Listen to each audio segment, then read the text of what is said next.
Alright guys, so today we're going to do a quick deep dive into Ines. Now with the Axion Plains out, there are quite a few characters who are viable, but none of them are as good as Ines is when it comes to dispatching large herds out on the plains. Ines' ability to lay out large spike damage as well as hold down entire zones of the map makes her invaluable when it comes to using her on the plains. And this high skill damage also helps you out when it comes time to take out some of the harder hitting enemies. I'm not going to spend too much time on the intro here, so having said all that, let's go ahead and hop into the video. Alright guys, so when it comes to Ines, the first weapon we're going to be looking at is going to be the Secret Garden, and this is going to be a stat stick on her predominantly. Now the reason we like this is because it gets pest control when we use tech abilities. And if you look over on the sides, you can see that as we stack up pest control, we get a ton of additional skill power. And this skill power goes onto the bottom end of our stack, so this is something that helps us out quite a bit.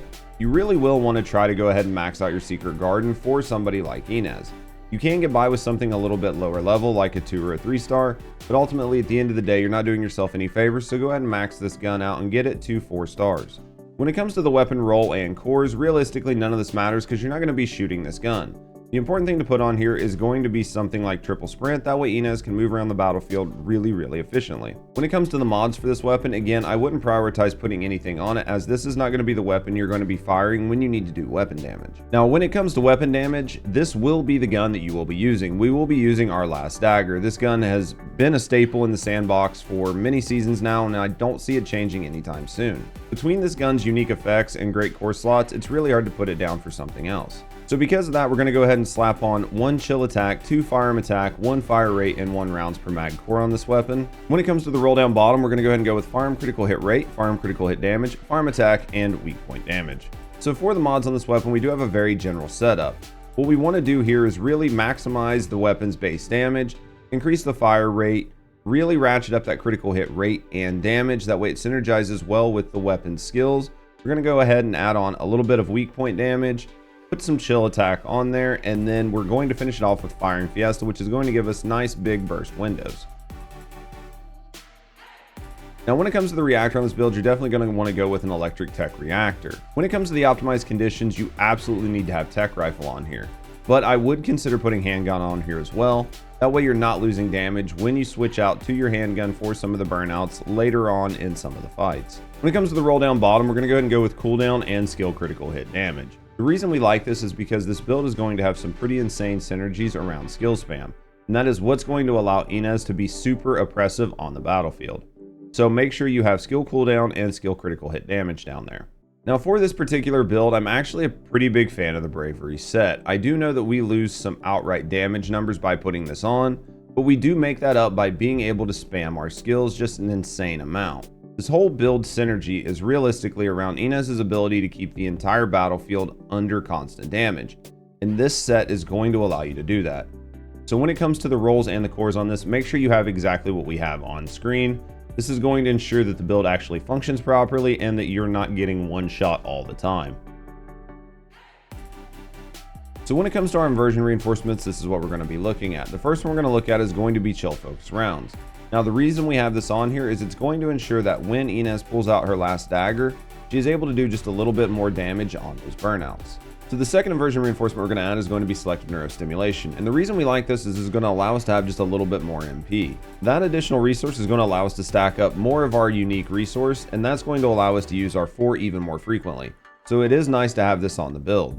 And then our last inversion reinforcement is going to be focus boost, and we're doing this for the same reason that we did the last one. This is really just going to let us be able to spam our 1s and 2s a little bit more, which is going to give us more of our unique resource, which then we can use to get our 4 off even more frequently because our 4 is going to do a ton of damage. So when it comes to our Arche tuning tree, this is what we're actually going to be looking at, and this is a very basic Arche tuning tree.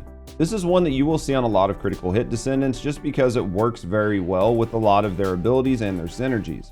There are always some other trees you can run, but this tree does synergize very well with these descendants, especially with the skill spam that we need, so go ahead and set yourself up for success by using this. So for your fellow, I would go ahead and go with the Hagios Sheepdog here. Ines is going to be a little bit on the low side when it comes to her HP just because of the component sets we've put on her. And even with the component cores, she's still going to be pretty low on HP. So having something like the Hagios Sheepdog just to bring you a little bit of HP here and there is going to help keep you alive in some of those more sticky situations. So now that we've looked at everything else, it's time to look at the build, and I'm actually going to show you 2 different versions of the exact same build here. The version up top is going to be the Time of the Hunting Hounds version, and that's the version that I personally like.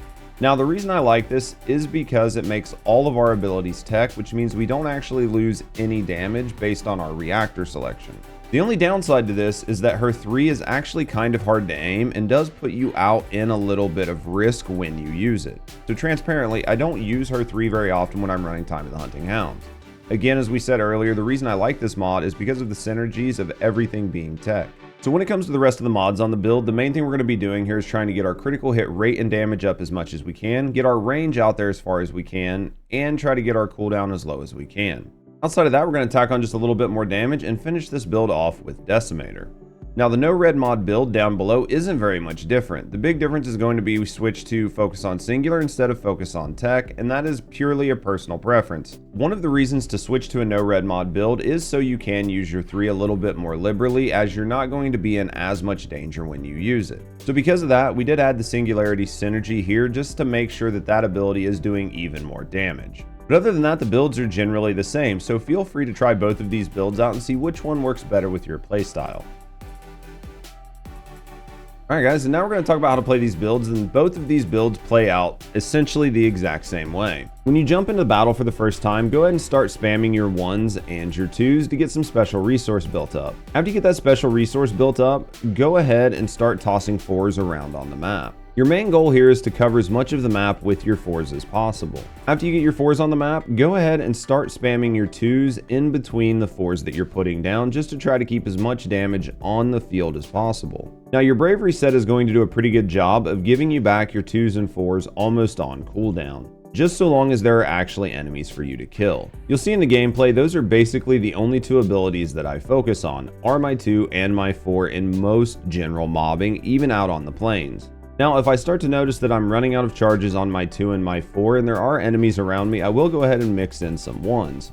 Outside of that, it is very much just a rinse and repeat, jumping around, putting 2s and 4s on the map, and getting your 1s out there whenever you need a filler skill. The only time any of this really changes is when some of the harder hitting monsters get on the field. When that happens, go ahead and put a 4 under their feet, hit them with a 2, maybe even a couple 1s, and then swap out to your last dagger and start burning out their weak point. While you're doing this, just ensure that you're staying within the zone of your 4 and hit your 2 every once in a while. These enemies should go down pretty quickly, but then again, the plains enemies are tanky and this can take just a few seconds. When it comes to the end of match bosses, you're going to do essentially the exact same thing. Just put a 4 under their feet, hit them with a 2, maybe a couple 1s, and then start going to work with your last dagger. Once they phase, just rinse and repeat until they're dead.